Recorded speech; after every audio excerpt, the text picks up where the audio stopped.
Middlesbrough have confirmed the appointment of Kim Hellberg as head coach. The 37-year-old Swede is joined by his long-standing assistant in David Cellini, who links up with Adi Vivash on the coaching staff. The pair join us from Swedish club Hammarby, who Hellberg has guided to successive second-place finishes in the Swedish top flight. And not only that, as well, when Kim takes charge against Derby, he becomes Boro's second foreign manager ever since the Sweet Prince in Aitor Karanka. This appointment also marks the first time Boro have appointed a manager already in a job. Steve Gibson has never, ever done it, ever, until right now. So why have Boro appointed him? Well, in this video, we're looking to just uncover just that. Well, first up, I want to speak about Kieran Scott's quote around Kim Hellberg. And he said, Kim Hellberg is someone I have had my eye on for a while. He is well known in European football as a promising head coach and caught a lot of attention when he performed so well at Hammarby.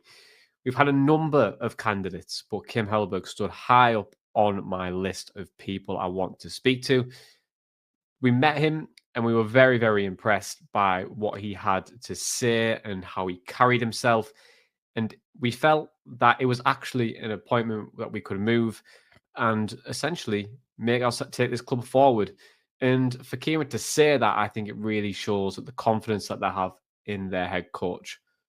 But next, I actually wanted to address the elephant in the room because I think you need some validation. Yes, this is a risk. Yes, Kim Hellberg has only managed in Sweden. Yes, Kim Hellberg hasn't had a successful footballing career. Yes, the Swedish football has a season which is going from March to November. Yes, it is okay to feel nervous about this appointment for all of those things in particular. But does this mean that he will be a success? He won't be a success at Boro. No, it doesn't mean that at all. And I want to take a step back and look at Swedish and Scandinavian football in general because it's become a hotbed for talent in the top 5 leagues. From Erling Haaland, Alexander Isak, Victor Gyökeres, Martin Odegaard, Christian Eriksen, Anthony Elanga, who are all playing the top flight. And of course, Sverre Nipan as well. So just to name a few players who have been so instrumental in their teams over the last few seasons. And the data backs it up, where in this graphic from Opta, we've seen 250 goals were scored by Scandinavian players over the last few seasons. And it's all come from a change in how coaches are developing players. There's 2 great articles inside the Norwegian FA and the next generation of Norway talent. And I use this for the Sverre Nipan lowdown, where street football and football development has really led the scale of talent coming through the Scandinavian countries. The Alsaken and the Super, I can never pronounce that one, are all essentially selling clubs, and they rely on academy outputs to sell players to European clubs. They use data, coaching, and tactical sophistication instead of the money to really do that. And Hellberg really embodies that. You know, his previous teams have had the smallest budgets in the league, yet finished 5th. Hammarby have had a real resurgence as of late and have driven stylistically around data and development of players and improving them technically and tactically, which is probably an ideal thing for Middlesbrough to bring in. But as for coaches, we haven't really seen that too much. You know, we've only seen Sven, Ollie, Knutsen have really been those coaches that have actually been successful in the English game.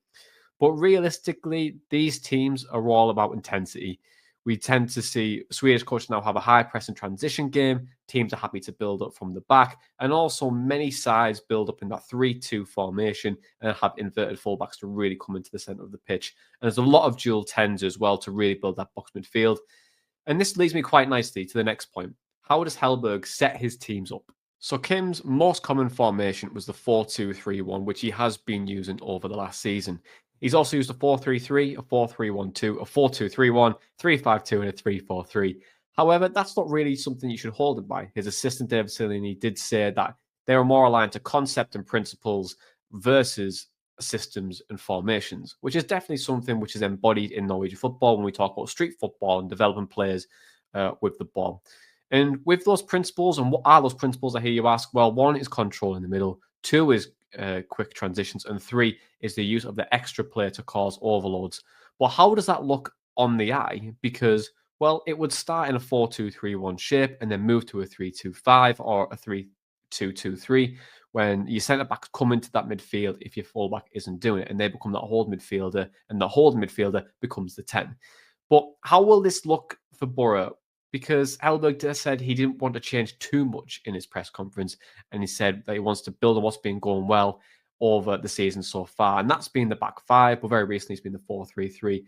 And I want to look at something which hasn't really changed too much and what he will implement in terms of changes, because I think if he was to come into Middlesbrough right now and put his stamp on things, I think Boro will play a back five, and in possession, they'll move into that 3-2-5 shape. And I think it might look something a little bit like this. Now, first up, I'm going to address some changes. I put Alex Bangura in left wing, David Strelak in the 9, and Conway, I've put him out wide. And I think the 9s with Middlesbrough will be a false 9 with David Strelak, because he can combine the play and use the wing backs to get forward, high and wide in that 3-2-5 shape. This would allow Tommy Conway to run in behind, and also with Strelak to make that late run into the box unmarked and finish the chance. You see that with Harry Kane quite frequently with Bayern Munich and with England, for an example. This combination is exactly what you tend to see from a Hellberg side as well. And now I don't want to get into the layers of play step by step, because I want this to be the real key takeout. It's all about bringing people wide and also getting that ball into the box and creating overloads out wide as well. But expect intensity. His teams had the lowest PBDA numbers in Sweden, so they were the best pressers. Expect a return to possession-based football, because we like to dominate the pitch and the territory as well. And more importantly, building out from the back could be back. So now to round this off, I just want to leave you with maybe some wisdom if you're still feeling a little bit nervous. This will take time. In an intense period in December, I wouldn't expect wholesale changes to Boro and how we could potentially play under Kim Hellberg. We will see bits and pieces, but not wholesale changes. It's about slow changes compounded over time. And it could take up to 12 months for us to really see what a Kim Hellberg side actually is. So the question is, will he have time to do it? And is he taking us up? Well, let me know in the comments below to see what you think. But for me, I think this is a good, solid appointment. I'm very intrigued to see how he does. I think Adi Vibash is a really good assistant to have to get him up to speed in the English game. And also, I would say give him time, because this could be a really exciting time for the football club. And we've always known when Boro appoint a foreign manager, they tend to get promoted. But for right now, this has been the Boro Breakdown Podcast, and that was like Kim Hellberg chatter in a pod. Up the Boro.